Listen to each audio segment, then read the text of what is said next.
Fala galera, tudo bom com vocês? Aqui quem fala é o professor Alisson Veras, professor de História Geral do Replay, e estamos aqui para mais uma dica. E a nossa dica de hoje, Revolução Francesa. E hoje, meninos, a gente vai trabalhar essa parte da Revolução Francesa, que é uma parte que os vestibulares aí pela Via Láctea adoram. Qual é essa parte, professor? A parte da convenção. Trabalharemos também o diretório e o início ali daquele momento com a chegada de Napoleão. Mas como eu venho dizendo para vocês, o período da Convenção Nacional é um período onde a Revolução Francesa ela vai mostrar a sua heterogeneidade. Por quê? A Revolução Francesa ela tem, obviamente, vários grupos sociais e políticos, e aqueles grupos políticos mais importantes que vocês conhecem são quais? Girondinos e jacobinos. E esse período da Convenção Nacional, que vai de 1792 até 1795, é um período de alta heterogeneidade, porque é uma convenção que começa girondina, passa para o controle dos jacobinos e se encerra novamente com o período girondino. E nós vamos ver exatamente agora como é que esse passo a passo vai se desenvolver. Meus amigos, a formação da Convenção Girondina se dá exatamente no momento que a França teve um problema. Qual foi? A tentativa de fuga do rei Luís XVI. Então, com o rei preso e a monarquia constitucional abalada, nós tivemos uma votação que simplesmente alterou a estrutura da França, saindo de uma Assembleia Nacional e entrando em uma Convenção Nacional. A Assembleia Nacional, predomínio girondino. Convenção Nacional, inicia-se também com o predomínio girondino. Então, a primeira etapa dessa Convenção Nacional é a Convenção Girondina, que vai de 1792 até 1793. E um dos episódios mais marcantes desse período desta convenção é a execução do rei Luís XVI. Acusado de traição, julgado e condenado, na manhã do dia 21 de janeiro de 1793, a cabeça de Luís XVI rolou. A guilhotina passa sobre o seu pescoço e, naquele momento, o rei da monarquia absolutista mais importante da Europa está morto. Obviamente, meninos, que isso vai ter um impacto muito forte, tanto dentro como fora da França. Por quê? Quando o rei Luís XVI é morto, passaram-se os meses e a França continuou com muito problema, a população começou a perceber que a culpa de tudo que estava acontecendo não era exclusivamente do rei. E aí começam a cobrar os girondinos. Fora da França, as monarquias absolutistas, óbvio, que ficam espantados. Por quê? Matou-se simplesmente o rei da mais importante monarquia absolutista da Europa. Então, se isso vira comum, a qualquer momento, revoluções desse molde pode acontecer em outros estados, provocando a morte de outros reis. Então, nesse momento, meninos, tanto dentro como fora da França, as estruturas elas começam a se movimentar. Por quê? Internamente, os sans-culottes e os jacobinos começam a pressionar os girondinos. Externamente, formou-se a primeira coligação. Países como Áustria, Prússia, Holanda, Espanha e Inglaterra unem-se para invadir a França e evitar que os ideais da Revolução Francesa, de grande revolução e que pode provocar guerra, desorganizando tanto o sistema político como econômico da Europa, possa se propagar. E, além do mais, a pressão desses grupos internacionais, associado às revoltas camponesas, como, por exemplo, essa grande revolta de Vendéia, faz com que os girondinos enfraqueçam. E tanto essa ameaça externa como a ameaça interna enfraquece os girondinos, e esse processo de enfraquecimento faz com que esses girondinos sofram um golpe. No verão de 1793, a gente vai ter um golpe jacobino, onde os girondinos são destituídos, e a partir desse momento se inicia na França a gigantesca Convenção Jacobina ou Montanhesa. Uma convenção que tem a durabilidade de um ano, de 1793 até 1794. Essa convenção tem como líderes principais Danton, Marat, Hébert, Saint-Just e Robespierre. O primeiro grande líder dessa convenção é esse rapaz que vocês estão vendo aqui, esse rapaz que inclusive já eu comento essa cena, é Marat, né, que foi o primeiro grande líder dessa revolução. E durante o governo do Marat nós tivemos a criação de grandes órgãos públicos como o Comitê de Salvação Nacional, o Comitê de Salvação Pública e o Tribunal Revolucionário, cada um com uma finalidade. Comitê de Salvação Pública, qual seria a função? A administração e a defesa externa do país. Comitê de Salvação Nacional, a defesa interna, né, a caça aos opositores. E quem são os opositores, professor? Membros do clero, membros da nobreza, girondinos. Então essa galera que era opositora à Revolução, a partir desse momento passa a ser brutalmente perseguida. E você tem o Tribunal Revolucionário, que serviria exatamente para julgar esses opositores. Além desses órgãos públicos, é criada uma nova Constituição.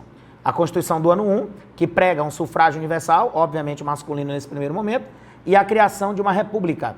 Trocou-se a República Liberal da Convenção Girondina para uma República Democrática da Convenção Jacobina. Então, nós começamos a promover as grandes reformas sociais. Só que Marat foi assassinado. Charlotte Corday assassina Marat e com a morte de Marat, nós vamos ter um substituto momentâneo que é Danton. Só que Danton, momentaneamente, é o substituto de Marat, porque em breve nós vamos ter a chegada daquele que pode ser considerado o mais importante de todos os líderes jacobinos, Maximilien de Robespierre, popularmente conhecido na França como o Incorruptível. Maximilien de Robespierre era um intelectual, um dos maiores idealistas do iluminismo na França, um advogado que era muito bem conceituado no país e é uma mente brilhante.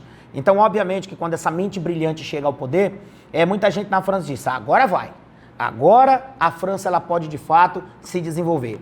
Só que você vai ver que o Incorruptível vai cometer alguns equívocos e que esses erros serão vitais para que novos problemas comecem a surgir. Vamos logo falar das coisas boas do Robespierre, depois a gente toca aqui num ponto sobre as coisas ruins. Por exemplo, coisas boas que foram feitas por eles, e muito interessante dentro do Estado. Decretação da abolição da escravatura nas colônias francesas. Por quê? O ideal de liberdade, igualdade e iluminismo.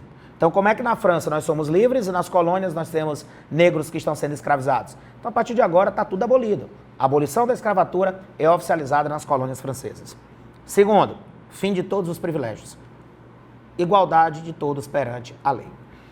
Criação, olha aí, de um ensino público, gratuito e laico. Ou seja, a universalização do ensino. Obviamente que nesse primeiro momento também só para homens. Conquistas femininas, mais século XIX, século XX, que é quando de fato isso se concretiza. Tá bom? O que mais nós vamos ter de características importantes do governo de Maximilien de Robespierre? A criação da lei do preço máximo, uma tentativa de tabelamento de preços para evitar a inflação, só que isso vai provocar uma falta de alimentos e, consequentemente, um aumento da inflação. Isso aqui é mais ou menos o que aconteceu durante o governo Sarney, né? O plano cruzado que fracassou, essa ideia do tabelamento. Então, na França vai ser algo semelhante. A venda dos bens da Igreja de Nobres Imigrados, até porque o Estado francês estava precisando de recursos, e agora vem algo que vai provocar muita polêmica. A proibição do catolicismo. Como Robespierre via a Igreja Católica como um grande mal que alienava a sociedade, então Robespierre promoveu a proibição do catolicismo, e com a proibição do catolicismo, igrejas são fechadas, membros da igreja começam a ser perseguidos, o calendário gregoriano foi retirado de circulação e um novo calendário, baseando-se em meses relacionados a ciclos agrícolas ou da natureza, é implementado. Por isso que você vai começar a ver na França meses como o pluvioso, o nivoso, o termidor, o brumário, são os novos meses que nascem a partir dessa modificação.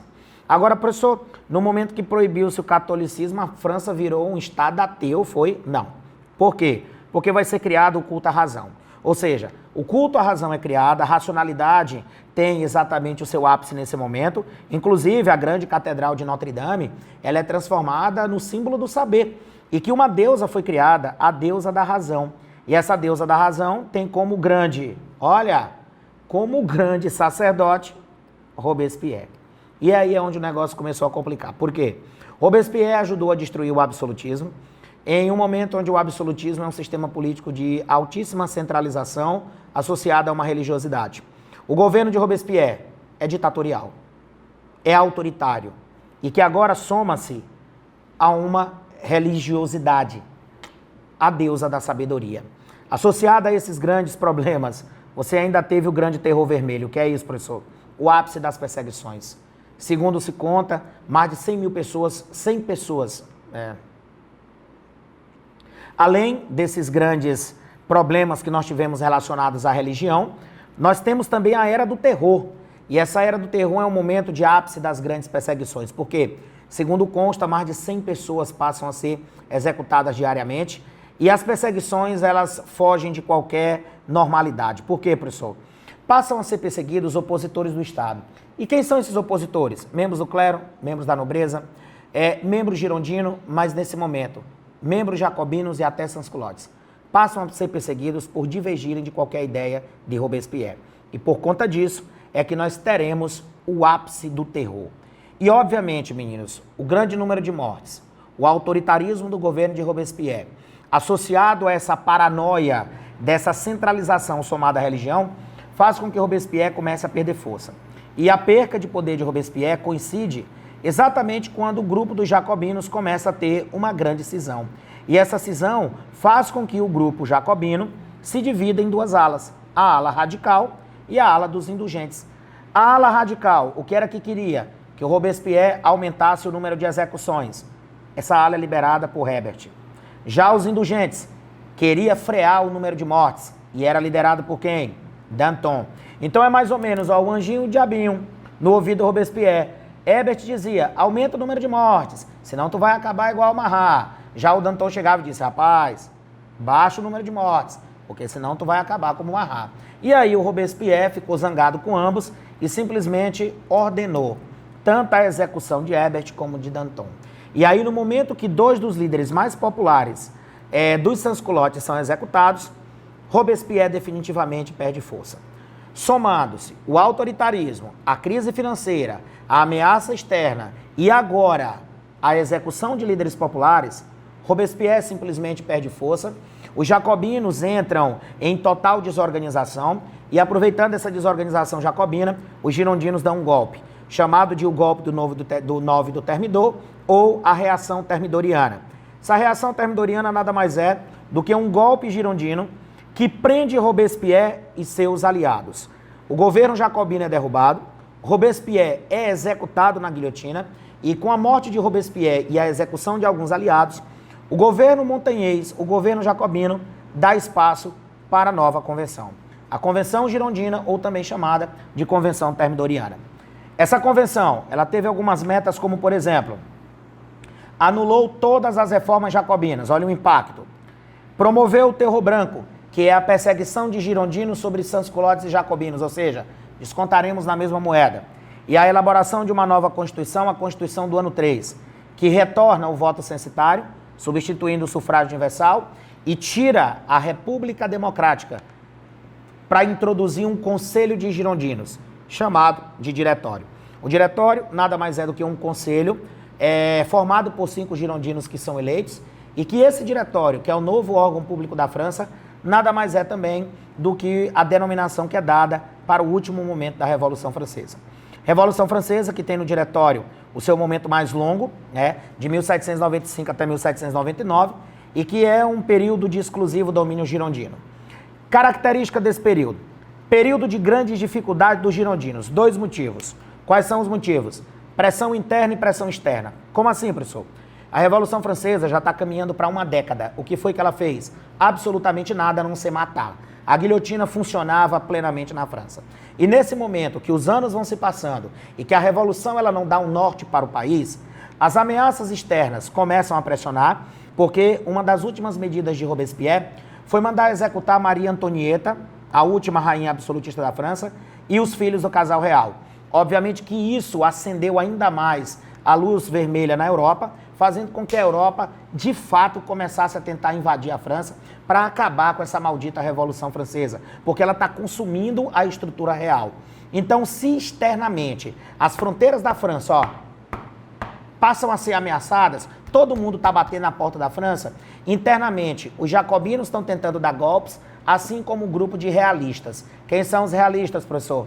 Representantes do clero e da nobreza, que estão vendo a Revolução se perder na mão dos girondinos e dos jacobinos, e eles percebem, olha, pode sobrar uma brecha para nós entrarmos. Então, nesse momento, a pressão externa, somada à pressão dos realistas e dos jacobinos, estabiliza o diretório.